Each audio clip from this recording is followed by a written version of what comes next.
Good evening. I'm going to call this Tuesday, September 3rd, 2019 meeting of the Regional School Committee to order. It is 6:30. We are going to stand for the Pledge of Allegiance. I pledge allegiance to the flag of the United States of America and to the republic for which it stands, one nation, under God, indivisible, with liberty and justice for all.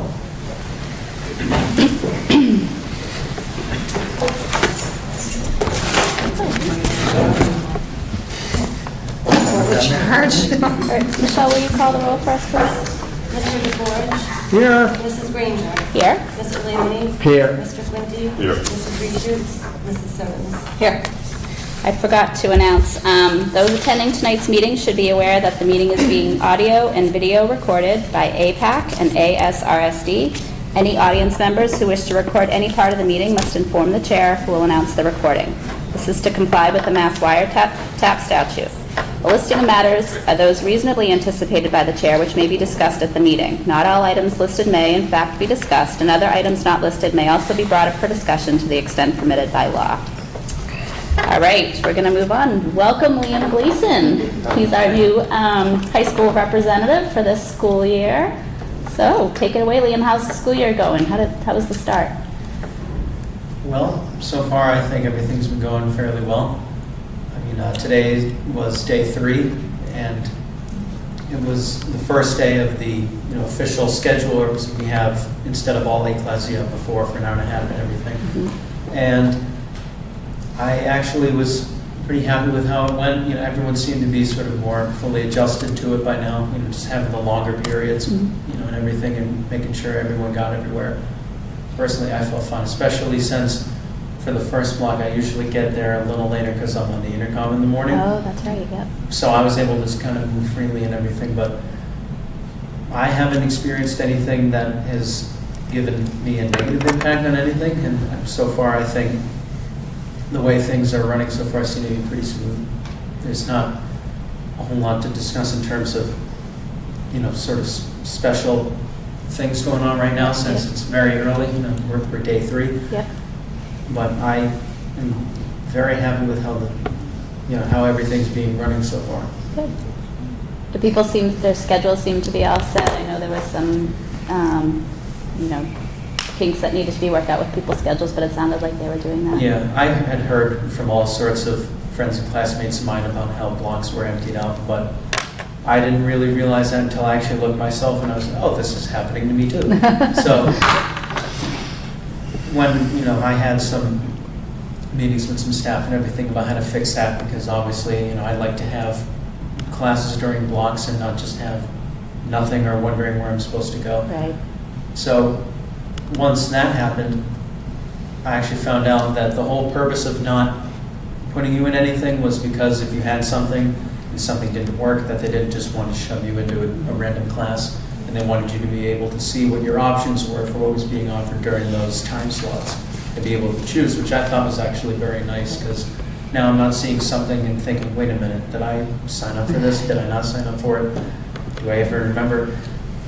And so that way you could see what you had available based on what was open, because obviously they put your academic classes at top priority. So if you had signed up for a certain elective that you really wanted to take, but it was only offered during the same portion as something academic, then it wasn't able to work out, unfortunately. But you can see the other ones, and you can look at your options and choose from there, which I thought was, having that sort of more responsibility and independence as to choose your own schedule. I thought that was a very positive change to what had happened a couple of years ago with some friends of mine and everything. Yeah.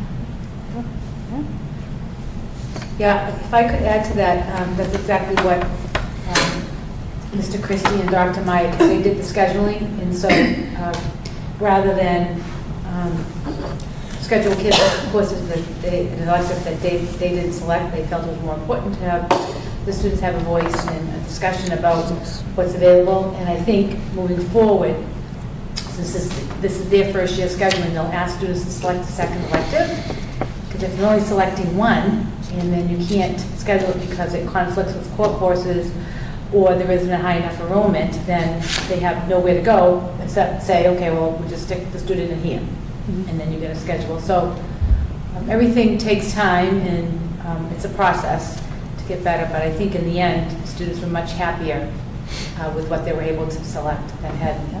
And then I believe the guidance department or the school counseling department is not inundated this week with ads and drops. Yeah, it's true. So, Yeah, if I can add, I definitely heard a lot less discussion within these past few days about having to try and switch into a different block for this, or try and get this class extended, drop this class, which I noticed. And I actually found personally that my schedule worked out fairly well, despite having some of those areas where a core course was taking priority over something else I had thought about. Yeah. But in the end, everything worked out really well, and I'm hearing a lot of the same things from students of mine. Well, not students of mine. Sorry about that. I think, it probably makes you feel better about your schedule when you have some ownership over it. So in the past, maybe where you were just stuck into a class, maybe you felt a little bit not as positive about your schedule when you had a class that you hadn't chosen, but at least in this situation, you're allowed to pick what you want and kind of feel good about the schedule you create. So that's good. Anybody have any questions for Liam? Yes. Lee, Yes. if you could look into something for, like, you can report back at any point where you have some information. Talk to your friends, talk to people that you haven't met yet, talk to freshmen, talk to juniors about lockers. I mean, everybody's got their own opinions. It doesn't seem to work. It seems to me, when I was here, it said you lived with your locker. I mean, you had to have it. I mean, everybody had a locker, right?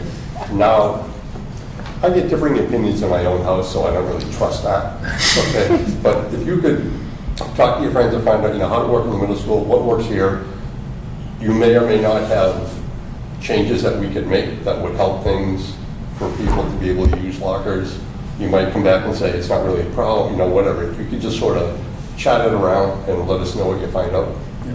So I'm just hoping to clarify, so you mean by having conversations with all these people, you'd see whether or not they think that using the lockers is something that they can do, or it's something that they want to do or should do? Yeah, or you might find out, you might find some people like, I don't really want to use it. You might find some people that go like, well, I really like to use it because I hump all the stuff around, but I can't get to it because X, Y, Z.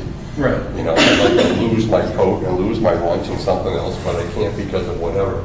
And just figure out what is it from the student body perspective that might make it better. Or you might find out it's fine, but Right. it doesn't seem fine to me.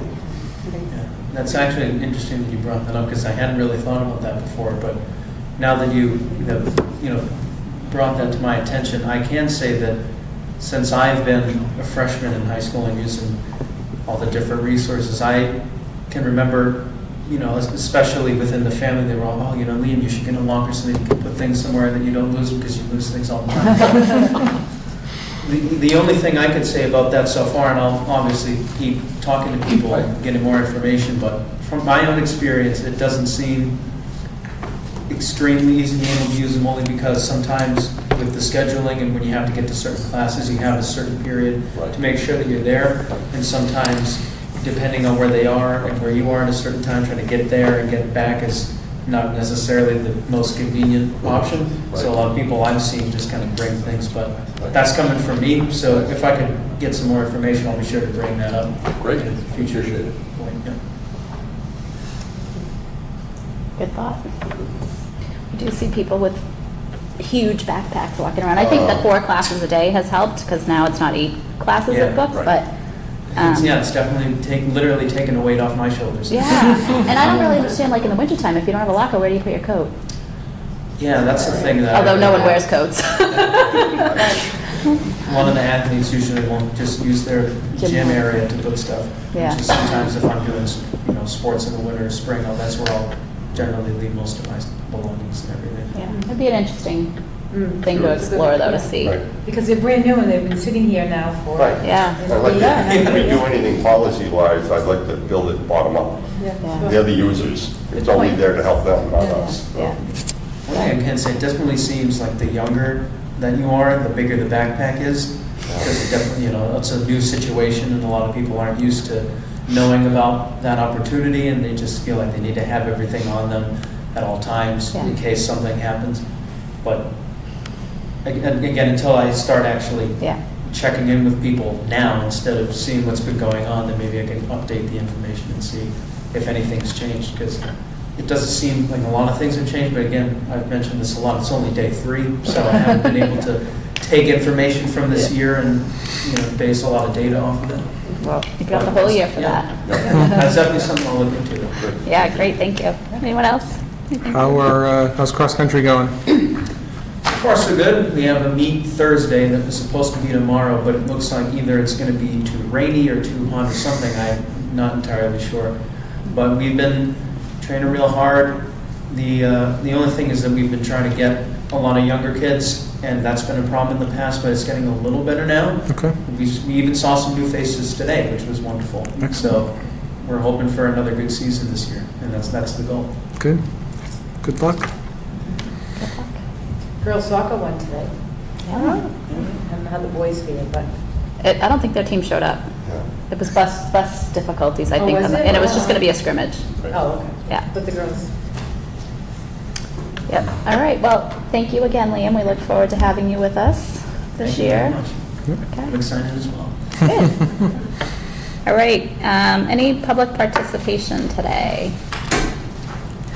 Seeing nothing, we're going to move on to our consent agenda, which will include the approval of the August 13th, 2019 regular session minutes for release, approval of the August 13th, 2019 executive session minutes not for release, acceptance of a donation to Page Hilltop of $2,000 from Dr. Craig Bruskowski to reimburse teachers for supplies purchased, and a warrant memo. Madam Chair, if I just make one comment about the donation Sure. from Dr. Bruskowski. If you see in the letter, he specifies that he would like the money, the $2,000, to be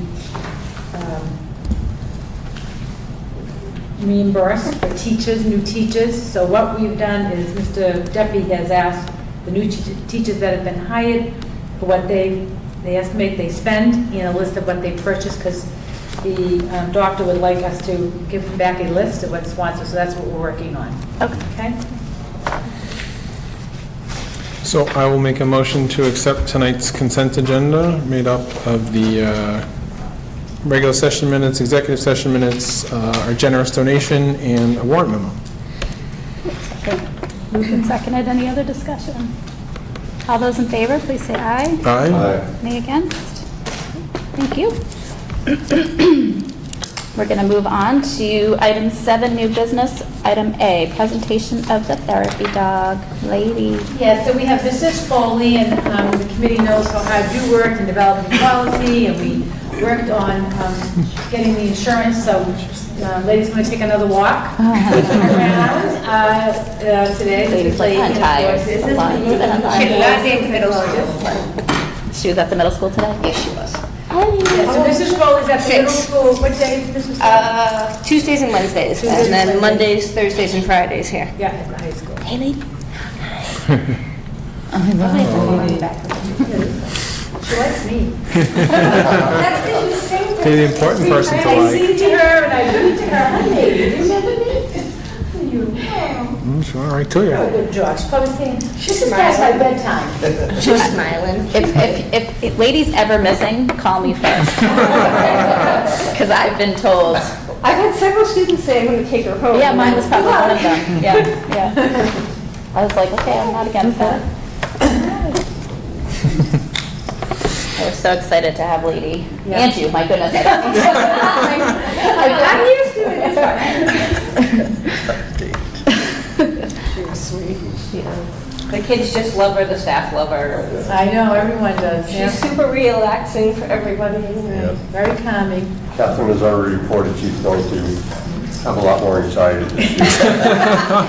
But she doesn't have to, she can just visit and not have the anxiety. My kids are already concocting doctor notes that they can get. Yeah, I know. See, you don't even need to read the research to see the effect that she had on people. Yeah. Even at the convocation, teachers, Oh, yeah. everybody just kind of really calm. The kids just loved her. Yeah, they're excited. Really.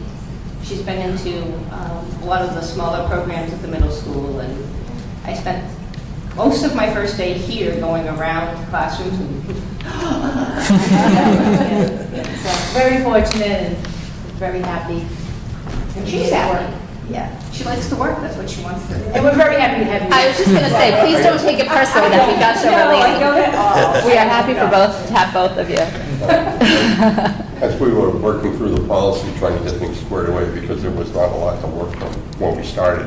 It was hard because we wanted to make sure that you were happy and the dog was happy. There's all these things that you have to protect against, but you're like, let's not hit him with a hammer before anything's going. So we were really trying to play things down. We're very happy that we were able to get to the point that we are now, though. And for your patients and the emails and the correspondence over I know insurance. it's a process. Yeah, yeah. Every challenge, I can't make you an. Finally, Bill said bingo. There you go. So we were all set. Thank you, Bill. Welcome. Yeah, thank you. My pleasure. Any other questions for Mrs. Foley? How often is she here as opposed to middle school, or have you even worked the She's schedule? 3 days here, 2 days there. Okay. So far, wherever my schedule is, unless she woke up sick or something, Yeah. I'm there, she's there. Okay.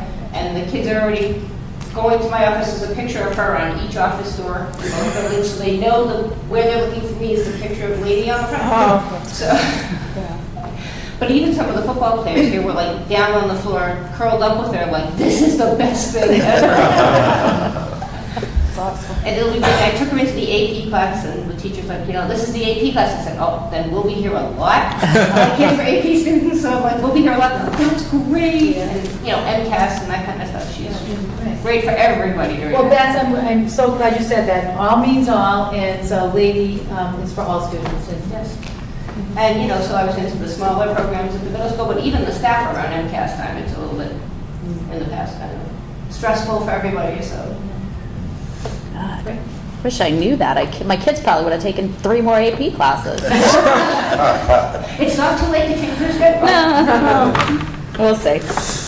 Anyway, thank you, and thank Yes. you. Thank you so much, Beth, for taking the time to come here again tonight. I just Really. appreciate all your support in getting it all done so she could be here.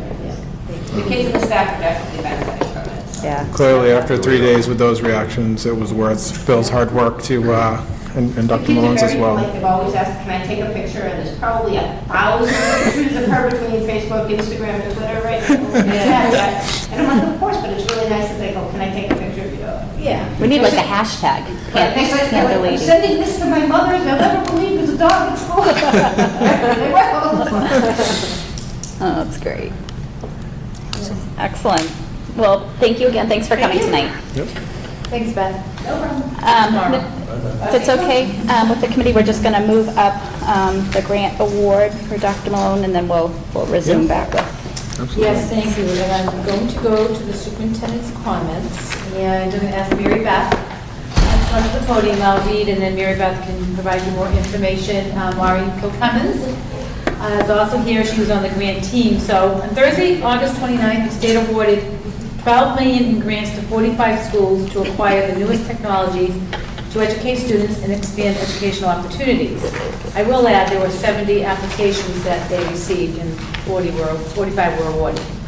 So skills capital grants are awarded by Governor Charlie Baker's Workforce Skills Cabinet, which was created in 2015. Schools applying for the grants are asked to partner with local businesses and align curriculum and credentials with industry demand. The district was awarded $82,951 to establish the Panther Innovation Learning Lab. Congratulations to the grant writing team, Maureen Kilcummins, Phil Moore, Steve Tully, and Charlie Caleri.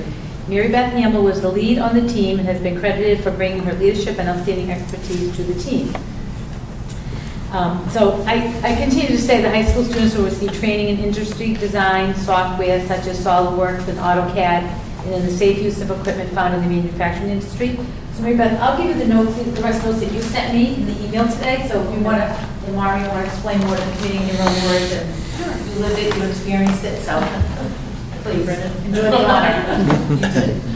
So essentially, the Workforce Cabinet was established a few years ago to connect higher education, K-12 education in the workforce, with a particular attention to regional workforce development where gaps might exist in the economy in certain career areas. And so this grant involves some research, We did a lot of studying of the Central Massachusetts Workforce Blueprint. It was a document I didn't even realize existed, but indicated that the areas that we opted to fund this grant around, engineering and advanced manufacturing, were areas in need in the future. There'll be lots of opportunities for career options and not enough skilled workforce coming forward. And so we proposed an equipment list. Essentially, this was an equipment grant for $82,951, as you heard, to purchase items such as robotics kits, 3D printing materials. We still are in discussion about exactly the direction that we want to take in terms of creating this innovation lab, but basically the name indicates that we want kids to be able to explore options that without the equipment they wouldn't have realized existed in a comprehensive high school, and at the same time make that lab available to adult community ed programs to train some underserved populations. And also be available after hours to robotics clubs. And so that's where Maureen and her crew came in. We, in our application, had to collect matching in-kind donations. So we were actually able to itemize over $82,000 worth of time and materials and equipment that had been donated in the past through the robotics pathway. We do have another member tonight that we may want to introduce, who will be key in helping us to execute how we're going to use the equipment to support robotics. But most importantly, we've had a very successful robotics program after hours in this district for years. So with this grant, it's going to make it possible for us to bring robotics and engineering into the curriculum during the school day. So I'll step aside and let Maureen add a little bit of information. No, just to add, it came to us through the Office of Executive Education. It was a recommendation from Bob LePage, and it's all about work skills and 21st century, not just the equipment, but the kind of thought process they'll do and learning how to use the equipment, the way they'll go into the workforce, because not everyone will go on to higher ed, but if they do go on to higher ed, they'll have a better idea of maybe what they want to study. And so we have this vast resource of all these mentors who are out working, like our new robotics coach, Bill Walter, who was key in creating the list of items that we wanted to have. What do students need to know how to use? And so we created a list of all these different items that would be helpful for them to use. Because it was a grant, you go for everything and see what you get. So we included supplies that instead of just saying, here's this piece of equipment, have a nice time, we put on the list kits so that the classroom, so if Mr. Tully is teaching how to use the laser cutter, he has kits that each student can use to say, here's my project, here's what I'm going to do, learn how to use the equipment safely, properly, learn how to use all this equipment ties into computers. There'll be 3D printing, but then they'll also be using a computer to do their model, Bill could speak to that better than I could, to use the laser cutter, to use the router. We have students last year who qualified, they could have gotten a job right out of high school because they knew what they were doing, so. Yeah, our kids are using SolidWorks, which is sort of an industry standard. And pretty much all the stuff that we have here, even though a lot of it is sort of hobbyist grade kind of stuff, it's not, super expensive $100,000 pieces of equipment.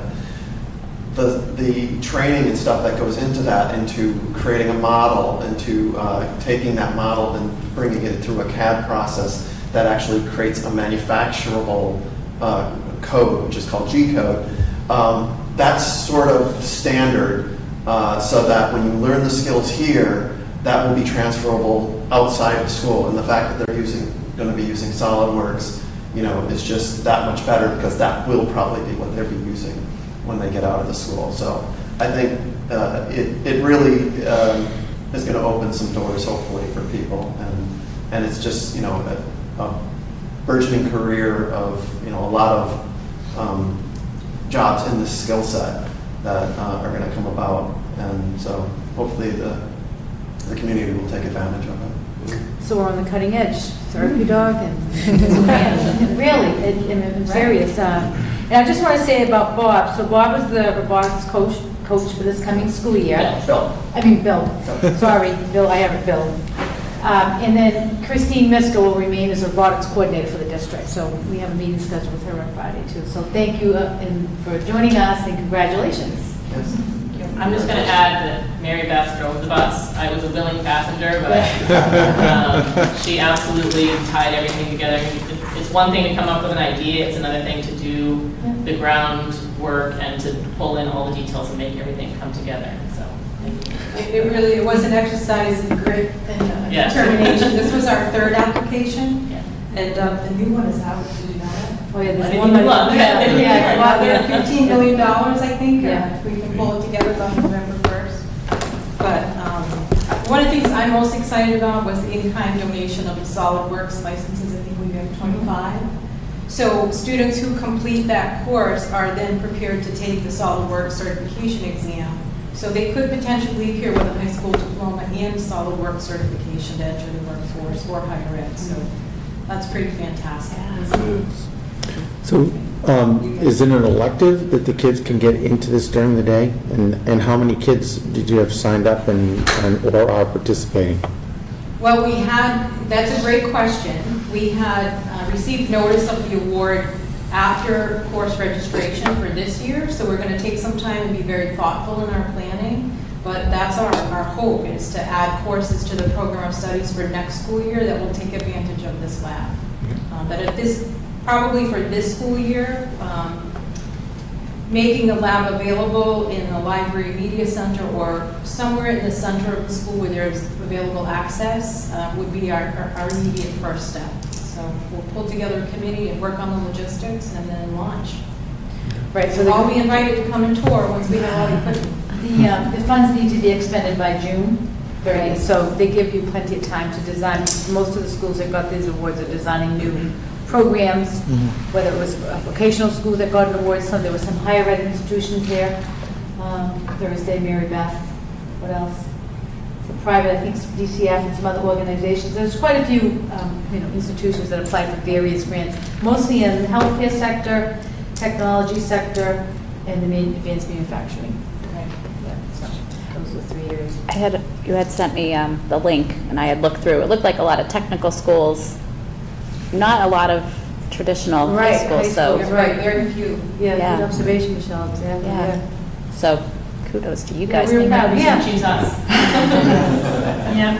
I So know. they voted that, the quality of the proposal and the planning that you have and the specificity of what you need to do with the funds and all of that, so. Is it, I'm congratulations. sorry, I didn't mean to cut you off. Is it something you reapplied, like how does this work? So is this just to set up the lab, or is this something that will be, in, do you apply for further funding to? We could. The next round of funding, the application was just made available. So this $82,000 will be to purchase the equipment, to Okay. set up the lab, to support coursework that could relate to advanced manufacturing and robotics and engineering. So those kits you spoke of can be reused? It's not like it's a one-time, like there's 25 kits and once you use it, it's done, you can reuse it, or is it just good for I one was school? generous on my wish list. The what? So, but yes, it is something that eventually, but you don't want to stock up too much on something like that because it'll change. When Yeah. we were first looking at it, one of the kits you could get was to build a fidget spinner. And so that was popular then, but it wouldn't be popular now. Right, right. And so there's different things, little mosaics. It's 21st century woodworking, I guess. It's So it will taking it up change. a notch Yeah. and using the computer design models to do things. So we did order so that Mr. Tully could sit down in the classroom and have equipment for that class. And we even ordered, safety signage. We tried to be as inclusive as we could be. Extra filament for the 3D printers that would take us Yeah. beyond this school year. A cart to store them on, computer terminals to sit next to the other two large pieces of machinery so that you're not having to run into one room to send your job, you're right next to it doing it. Safety glasses, Sounds a awesome. lot of different things, so. And traveling kits for our robotics students who were wishing to spread the message around the state of Massachusetts about the importance of engaging in robotics at a young age. So we have some funds in there to purchase a few kits for that as well.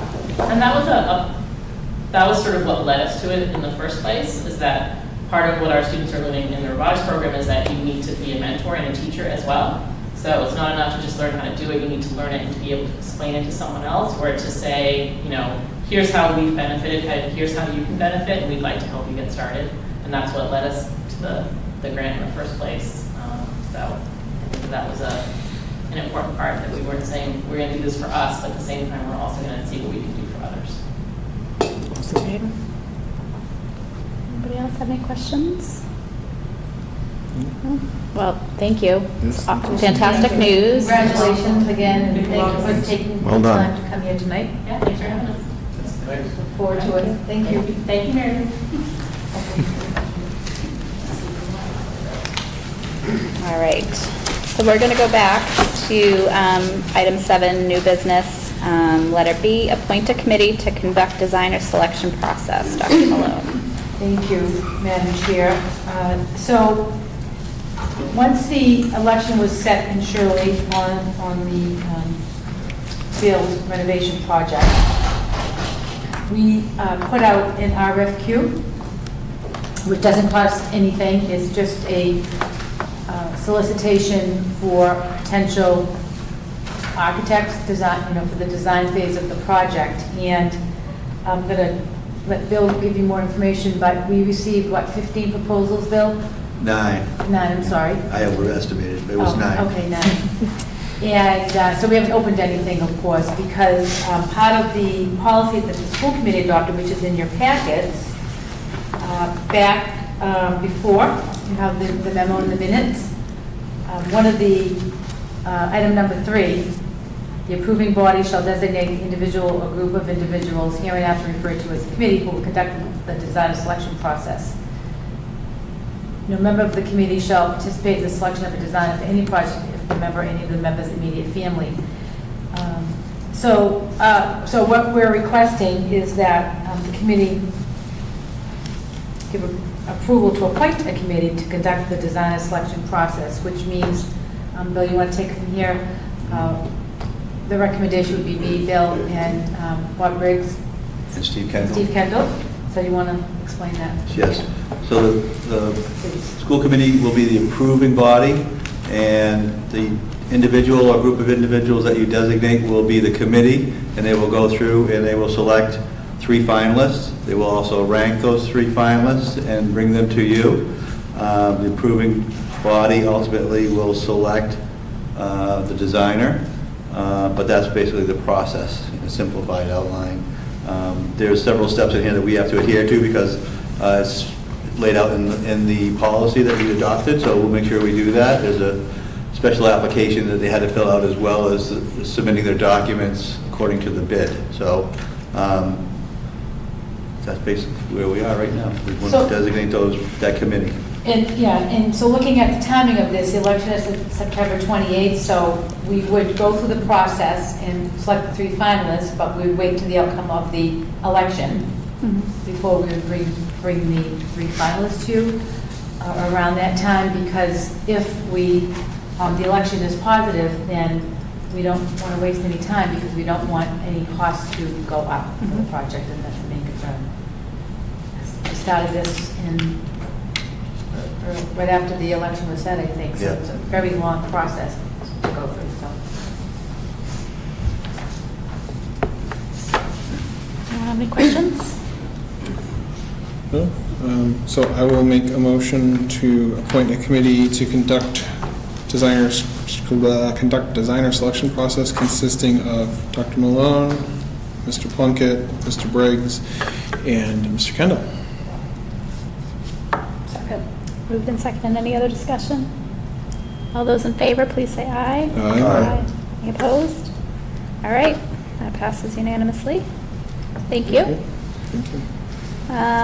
Also, under new business, Mass Core requirements for high school graduation class of 2024. Dr. Malone. So briefly on this item, we finally moved it from future agenda items, and I'll be working with Mr. Cleary and Mr. Christie to bring back to you a recommendation to make the Mass Core a requirement for high school graduation.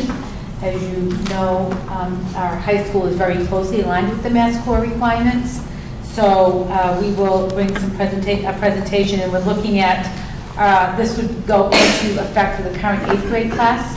So if the committee decides to vote this through, then those students in 8th grade will be notified now that these are the new high school graduation requirements for when they graduate in 2024. Okay. date. It's nice to see it moved up. Yeah. All right.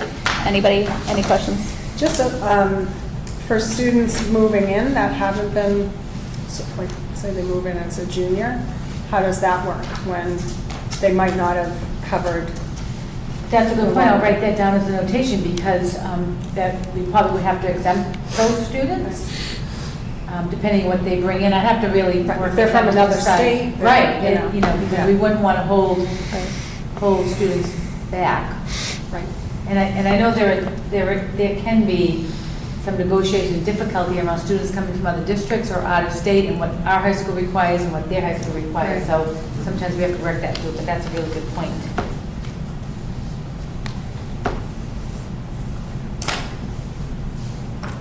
Those things we'll bring back to consideration. Thank you. Is that it? Anyone? All right. Thank you, Dr. Malone. We'll move on to your superintendent's report. Sure. So the first time is opening of schools, we had the best opening ever. It was really smooth and busing was fabulous. They ran smoothly. We received 0 complaints or phone calls from our families. Today we welcomed our kindergarten students, and on Thursday we will welcome our preschoolers. And I included for you, Michelle, I think passed them out, the enrollment chart, something you're very used to seeing. It's in color. This is our most current as of today. 2 things, looking at Laura White grades 1 and 2, the numbers are a little bit lower, but as we discussed, these are sometimes trends and we just move forward. Now, if we look at kindergarten this year, we're already up to 60 students. So we have a pretty good enrollment there, so we're very pleased to see that. Paige Hilltop, of course, has the preschool, the pre-K programs, and right now in that program we have 58 students. We have the capacity for 75 students because we have 5 sessions now. But we have to hold slots for students on what they call early intervention. So we already have, I think Mary Beth said, like 13 holds. So we'll get to that number, that 75, very soon. And we have quite a few referrals in process, so I don't know if we'll have to even consider adding another afternoon session as these referrals come through. So, so those numbers, so our overall enrollment is down by 21 students because the preschool numbers right now are lower than they were in June of this past school year. Let's see what else I had here. School choice, we're up 1 student from last year. And then the other note I wanted to make was on the English language population. You'll see Laura White, our numbers are low.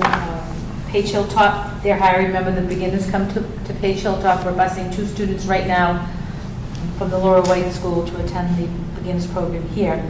But I was informed today we have 14 kindergartens that need to be tested, so those numbers could change.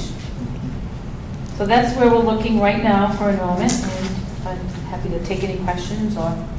So I just did like quick ads of class sizes from Laura White and Paige Hilltop, and it is a good, nice trend that they're all 132 to 147. So they don't vary all that much. There's not, it seems like we're similar to what we found when we did the I forget the service that provided the population planning for us last year, but Right, NESDEC. NESDEC, thank you. They seem to show a flattening enrollment trend, Right. and certainly what we have actuals in the elementary schools, combine the two, that backs that up. So that's good to see, and certainly there's some, that 65 to 46 in Laura White's 3 to 2 is a big jump, but it's just. Right. So now kindergarten coming up, now we've got, I'm sure we'll probably add more students and put some movers in kindergarten, so. Yeah. In Paige Hilltop, kindergarten is a little bit higher again this year at 87. We have, I think each classroom has, we actually don't have 21.8 students in those classrooms. I think it's like 22, maybe 22. Yeah, so. But we have full-time paraprofessionals in those classrooms, so those help with those numbers. Absolutely.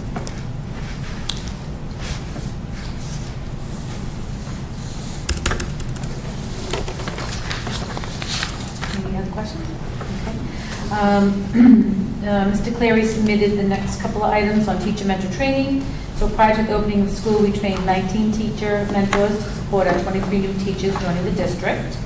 Special thanks to Courtney Martineau for her work in collaborating with Mr. Clary in planning and implementing the mentor training seminar and 2 days of new teacher orientation. This year we had an extra day. Last year, typically we only have 1 day teacher orientation, and we added 2 this year. Special thanks to Jessica Rakeup for all her hard work behind the scenes to make these days function so efficiently. Professional development. Before the students joined us, our staff engaged in 2 days of training in reacclimation to ASRSD. So our first day was the district convocation. This consisted of a welcoming and recognition ceremony for all our staff hosted by Dr. Malone.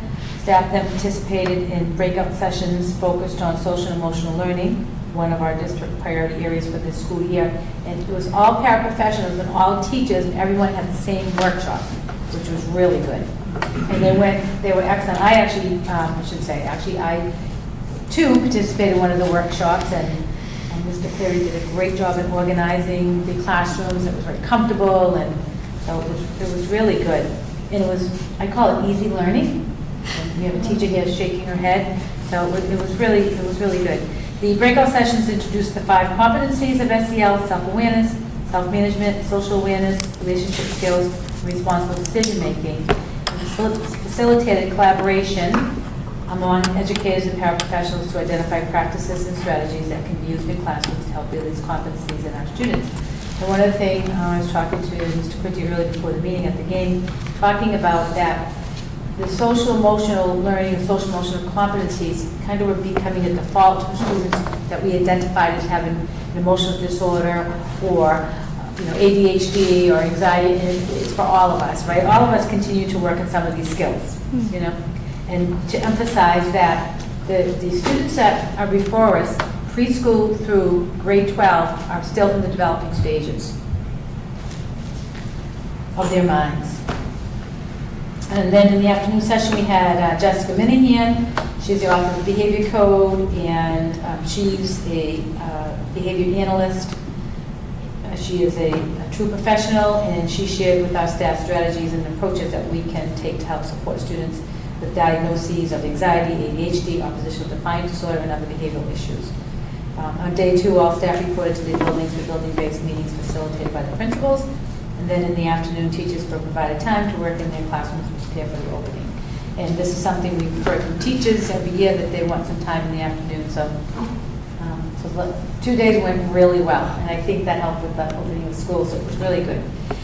The grant, we can skip right over, and the 2019 Best of Air Award, I was notified that Paige Hilltop was awarded, or has been awarded, the 2019 Best of Air Award in the school category by the Air Award Program. Each year, the Air Award Program identifies companies that they believe have achieved exceptional marketing success in the local community and business category. These are local companies that enhance the positive image of small business through service to their customers in our community. These exceptional companies help make the area a great place to live, work, and play. So various sources of information were gathered and analyzed to choose the winners in each category, and the Air Award Program focuses on quality, not quantity. So congratulations to Paige Hilltop.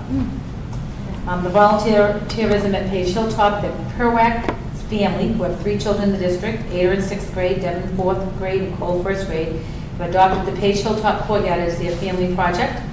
So over the past couple of years, they've cleared the weeds, planted flowers, and built gardening boxes for Paige Hilltop students to grow flowers and vegetables.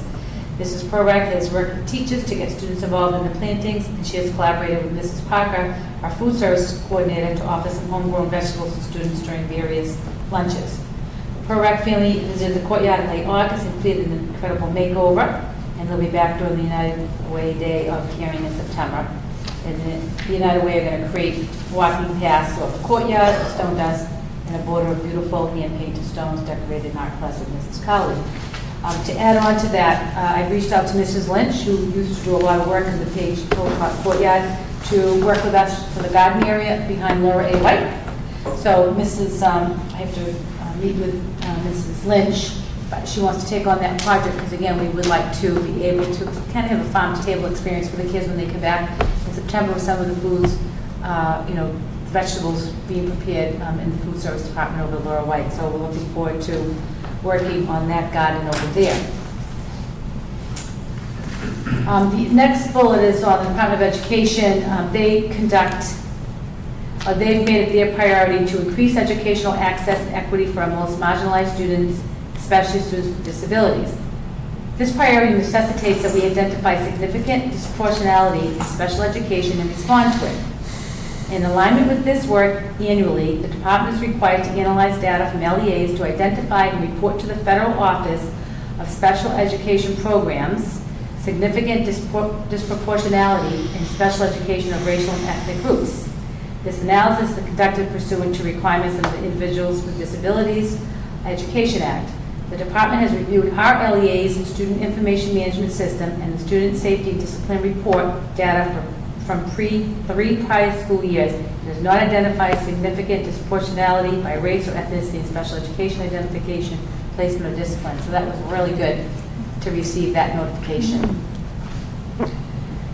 Postcards. So we have sent postcards to all residents in Shirley informing them of the public forum on the fields to be held on Tuesday, September 10th at 6 p.m. in the middle school library. We were informed that many Shirley residents do not use social media and then therefore do not know about the public forum. So we use the funding source for the postcards was used by the building rental for the movie, the middle school, this past summer. What's the studio called? Paramount. Paramount, yeah.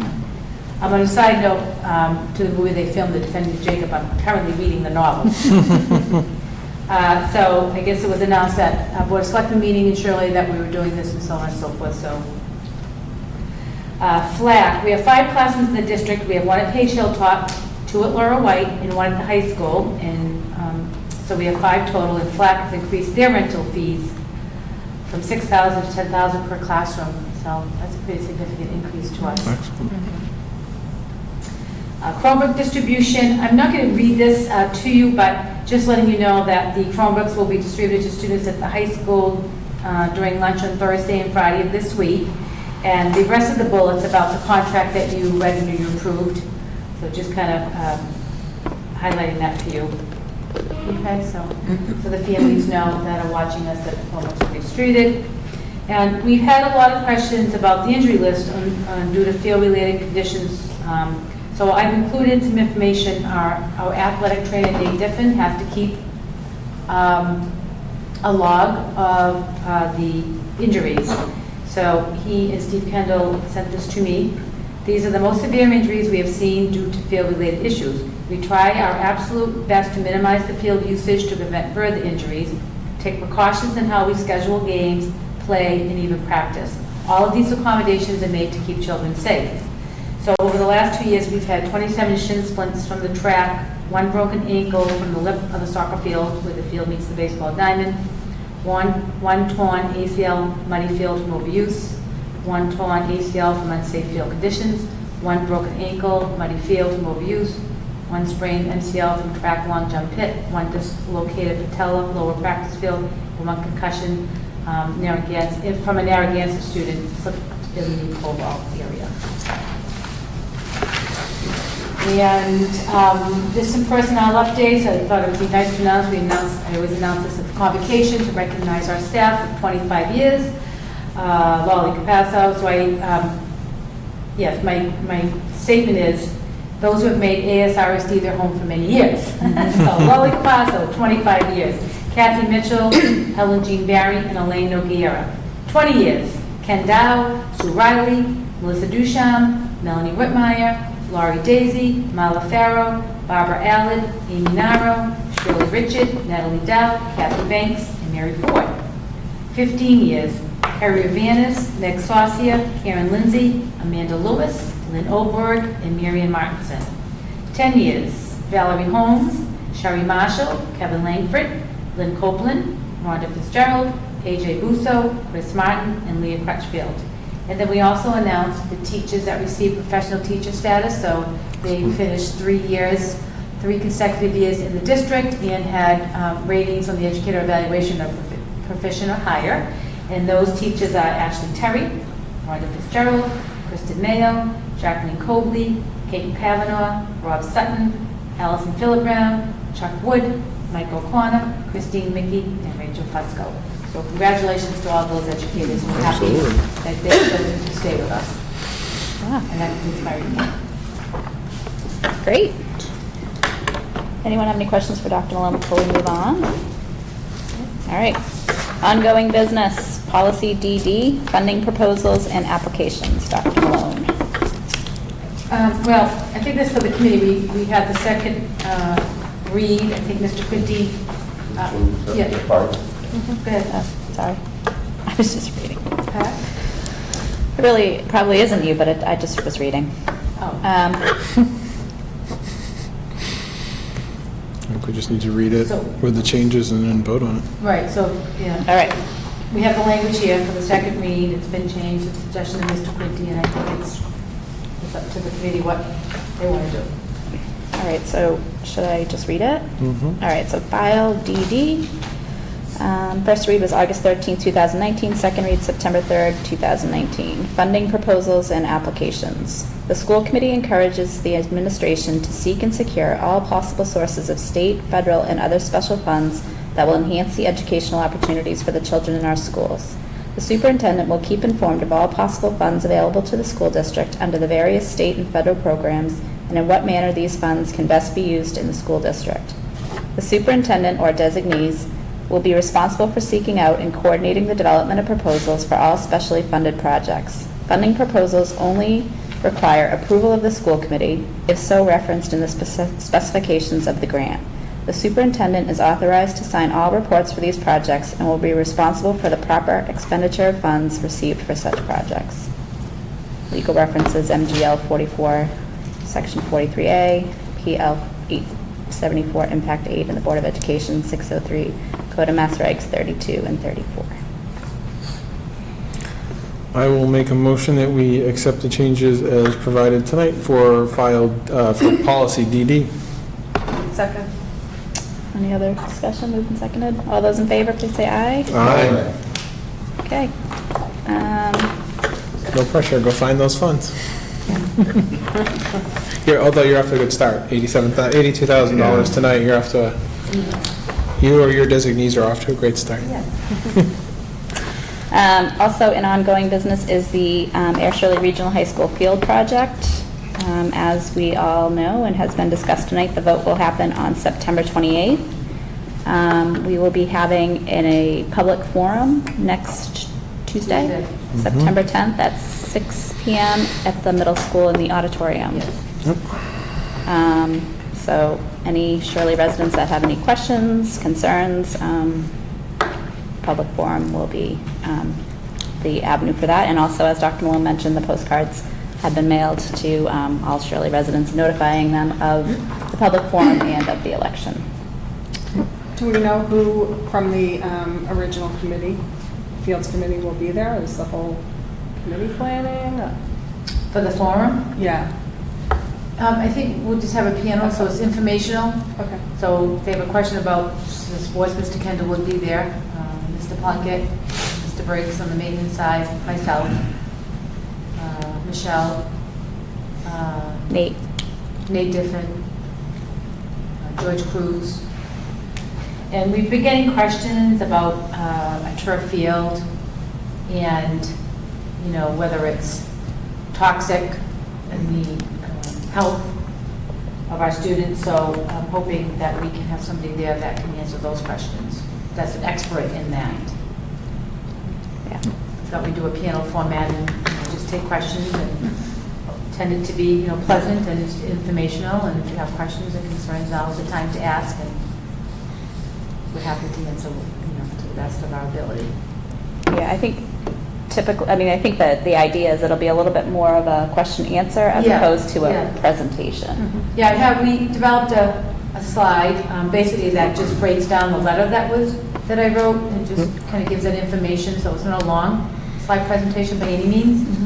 And Mike Montgomery's going to be there as well, and so that'll be it, and then we just want to take the questions.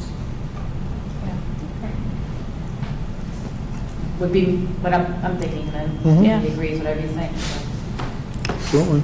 Yeah, I mean, I don't think enough is, I mean, we had a plan that's been scaled down, so we've already kind of discussed that, so Okay. Great, so I think that's it, unless anyone has any questions or anything to add on that. Okay, so policy subcommittee item. Jim? Animals in the school. This is your first read. I thought it was good to bring it up because we had to talk about dogs. So I said, well, the others bring the rest of them in. So I read through the policy. What I tried to do, you can, currently right now in the Commonwealth, you can have dogs or pigs. Who knows how that will expand. So anytime I saw a reference to You said dog, pigs? pig. Pig. I mean horse. Pigs are on the way. They're looking at pigs. Oh. Pigs are smart, but you got miniature horses or dogs now. But pigs are on the way. You heard it here first. So anytime I saw it, I just changed it to animal. So we won't have to look back on it. And it's inter-school, on-to-school property. If you get a chance, I thought I included, I didn't bring it here, but you can just Google it. It's from the Department of Public Health or CDC, Department of Public Health, was it? It's right there. Yeah. Things like that. This is, I'm sure we can get you copies, but if you go to the Commonwealth Mass Department of Public Health, it's called Animals in the Classroom Recommendations for Schools. So it's pretty informative and fairly technical. I kind of use this as a baseline to read off of as we went into this. This particular policy was kind of fixated on rabies. You know, rabies. And if you can have a problem with animals in school, it's not going to be rabies. You know, it's just like, I've seen 2 rabid animals, and not once did I say, let me bring that to school. So there's a lot of scarier stuff that's in here. If you have a problem with an animal, a wild animal in school, it's going to be a bite or a scratch or something out of control. So basically, it comes down to there aren't any animals that are going to be in school except for labor. Now, there's some things that could change. If somebody has a service animal, that's going to be allowed. Those sort of things are going to be okay. If you get down to animals prohibited from school, all wild animals and domestic stray animals are not permitted in school buildings under any circumstances. Including there are even references in here to a guy that brought in an animal to skin it in front of the class. And it was like a grade school. So it's like, I don't know if it was from West Virginia or where. Poisonous animals, arachnids, reptiles, venomous insects are strictly prohibited for obvious reasons. The third exception, exceptions may be made with the prior approval of the superintendent of schools. And I put that in because way back when I used to see this girl work for the Science Center of New Hampshire. And in summer, she used to take this van full of animals out to campgrounds. And her talk was animals that hang around at night and have a bad reputation. Right? So they would have, skunks and raccoons, and I found out she used to keep the bat in the refrigerator because she got tired of catching moths for it to eat. So it would hibernate, she wouldn't have to feed it as much. But so if one of the principals or somebody came to Dr. Malone and said, look, I have a wild animal trainer, presenter, teacher that's coming in, and this is what, and you can see this is how they control things, she'd be able to say, that's okay. If somebody says, Michael's father caught a 35-pound snapping turtle, I'm going to bring it the tool, it's going to be like, no, I'm not really seeing that happening. That's why that exception is in there. There are almost no changes made to the service animals part of it. But if you get a chance to read through this, I would just read through it before next time, and if you could read through this, you include it as a reference on the back. That's why a lot of the specific things that were in here were deleted, because it's pretty clear why we're not letting wild animals in the school. We can scan that from the Mass Department and send it to you if you like it. Other committee members, you want? Okay. Okay, Michelle? So Charlie and I both thought the same thing about the animals that we dissect in biology class. I was thinking that too. So, frogs, what else? Cats, lionhearts, Cats. That's actually cats here, but I know frogs. Earthworms. Fetal pigs. Earthworms. Earthworms. They probably do yeah. earthworms. Right. So should we have something in here about that? or Well, there just- is a They're not piece in live. here, you have number 3, exception for prior approval of superintendent of schools. Yeah, but it says including I dead. don't think they Yeah, don't there's a bring dead. in live animals. do they? No, the right live animals, but over here it does say It says dead, including including dead. dead animals Oh. under There you go. wild animals and domestic stray animals, so that's, yeah, they're dead. Yeah, I think we'll have to figure out how we straighten out the wording with that, because clearly the intent was trying not to bring roadkill in for show and tell. Yeah. But if you have to buy things for biology class, I mean, that's what you do. So maybe you want to add something like with the exception of, in science classes, Right, yeah, dissecting or something like that? We'll have the words, You want to add that word? Yeah. put that in there. All right.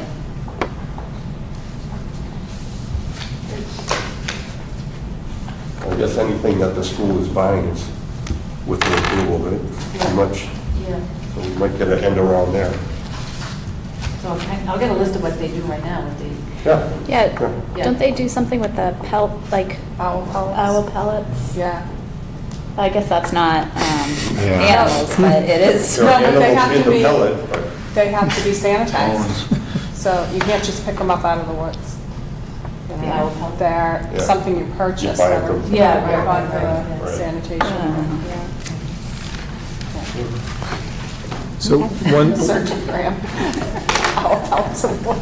Go dig in the woods. field trips. Just a real quick on page, well, what is page 2? The odor has a typo, has an extra R in it, so that middle paragraph. there you go. Order. Odor. That's all.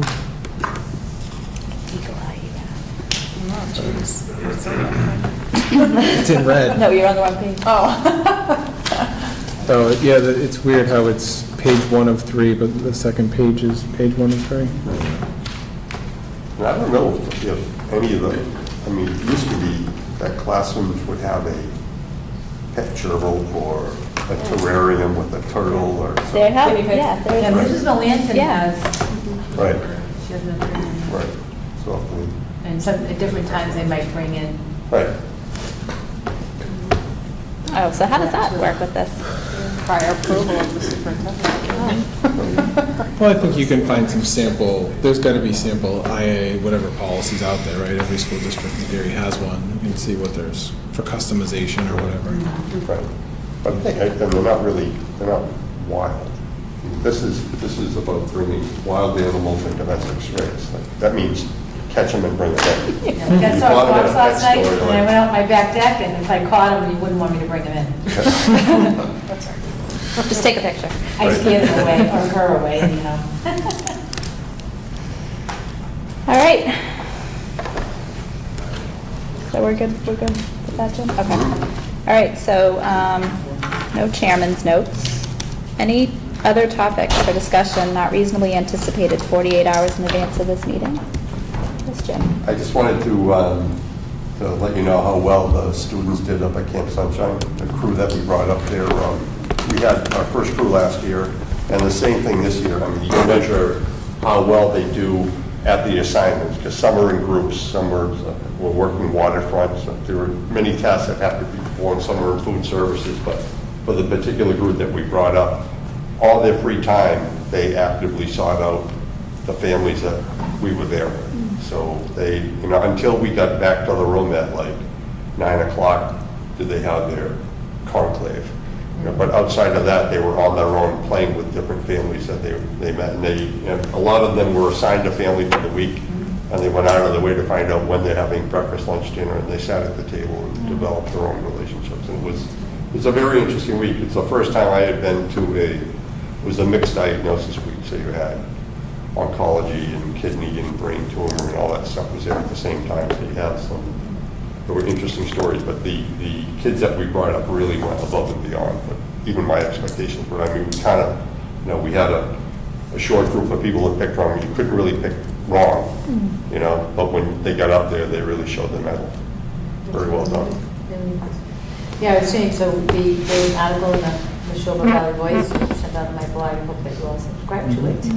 But Beth Quinty, this was Quinty, Jim's wife, was saying today that they were short help this week, and so his daughter Sierra was adamant that they get back up there to help. And they missed the first day of school, came Thursday, and got in the car and went back to Maine until Yeah. Monday night, Yeah, Monday night, so she. which was interesting because it was Spanish-speaking week. So Yeah. we Yeah. Did they have Google Translate on They it? just go like, what'd you say? It has a great history for you and Mrs. Quinty since you met there. Yeah, we did. Yeah. Kind of trouble you can get in up there. Anyways, well, that's great. And Kudos just, to those students. yeah, and this year you brought Mrs. Capasso. She had medical difficulties, and at the last minute, she had to drop out. So I guess I'm the school representative, and my wife had the civilian, so that was unfortunate. No one was more, she was despondent, she really wanted to be there and thought she was leaving us in the lurch, and we're just like, you're walking now with a cane, that's really, you kind of have to stay and figure out what's going on. So I guess she was able to make it here, and hopefully she rebounds Yeah, right, she did start school, so we Right. wish her well, yeah. in time for Normandy. Yeah. Oh, yeah. Yeah, right. Yes. I was just going to ask I know there was some hope that maybe a staff member would take this on, so I guess Right. we'll see how that. Keep working towards that. Yeah. All right. Anything else? Anyone else? All right. Ms. Simmons, can you do our communications? Sure. So tomorrow, Wednesday, September 4th, is the preschool orientation. Thursday, September 5th, is the preschool's first day of school. As mentioned earlier, on Tuesday, September 10th, is the public forum on the fields from 6 to 7 at the Regional Middle School auditorium. Thursday, September 12th, is the district curriculum night. I believe it's at 6? Yes. Yeah, okay. Here at the high school. Tuesday, September 17th, is the high school open house from 6 to 8. Wednesday, September 18th, is the Page Hilltop Family Welcome Back Picnic from 5:15 to 6, and then their open house from 6 to 8. Thursday, September 19th, is a 90-minute early release for grades preschool through 12, and it's a professional development here for the teachers. Tuesday, September 24th, Laura A. White open house is from 6 to 8. And then on Wednesday, the 25th, is the middle school open house from 6 to 8. Sunday, September 29th, the Holdenwood Trail Run. Race day registration starts at 9 a.m. The 2K run walk starts at 10, and the 5K, 10K starts at 11, and that is in Shirley. I believe you can still get T-shirts, yeah? T-shirts deadline was last night at midnight. Oh, it was last night, okay. Up to 315 registrants as of 5 minutes ago. Awesome. Oh, For the that's great. races. Good. That's great. So those people will all get shirts. Get those shirts. Get those vibrant yellow shirts. There may be a few extras floating around on race day. But registration is still open until the 28th at like 6 o'clock at night. Right. So you can do it online, you can come. Day of is a little extra, but all goes to a great cause. Good. Wednesday, October 2nd, is the college financing seminar from 7 to 9 here at the high school auditorium. Bring lady. Bring late. Yes, I could use her. Seriously, we're going to need some. Since you're starting senior this year. Special request, Mr. Quinty? I'll sit with you, Jim. Lady in And Mrs. between. Ranger, how's that? 3 in college in a few years. Wednesday, October 16th, is the PSATs for grades 9 through 12. And Saturday, October 26th, is the Air Shirley Regional High School Homecoming Dance from 6 to 10, and that is at the Town Hall. Excellent. Thank you very much. Well, that is it for the agenda. We have need for executive session. Yes, we do. Okay. For negotiations and legal. Negotiations and legal. Okay, great. Thank you. Someone want to make a motion? I can never get the... I'll do it. So I will make a motion to enter into executive session for the purpose of negotiations and legal. When we return, we will only return to adjourn public session. Second. Moved and seconded. All those in favor, please say aye. Roll call vote. Mr. Leone. Aye. Mr. DeForge, aye. Michelle Granger, aye. Cheryl Simmons, aye. Jim Quinty, aye. All right, so Thank that you. is at, what is it? 7:30. 7:39.